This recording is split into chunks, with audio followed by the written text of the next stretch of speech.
Gawas ta mga ka-idol ha kay kuan man kanang magawas ta unsa kay naa sa gawas ron ato sinayag abli na yung piltahan. Kay mulaag sa takadiot. Uy!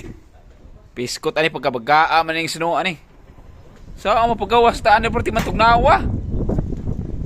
Agay kay kabugnaw.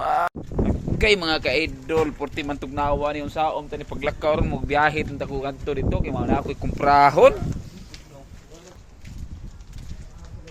Agoy mga ka-idol, kung magperminti ni Anton Ugma ni mga ka-idol, di na ta ka-duty ani. Ginaha ka duty ni perti tugnawa, manggahi mo nga bil ani. Ani. Na mga ka-idol, nagputi na mo mga tanom. Awar gud miyo. Perti gikusugan ni isnuha, di na ni magsilbi ni. Kay kabugnaw hu. Eh mga ka-idol, di kalakaw mga ka-idol, napuno naman sa isnuha rin mga ka-idol. Ang maramang tanong mo, gi-ice na.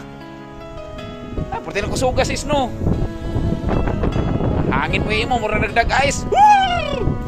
Magsilbi ng isno rin niya, perti tugnawa niya. Blackout tayo, lang blackout, puyo na tayo balay ani. Oh? Perti na kusuga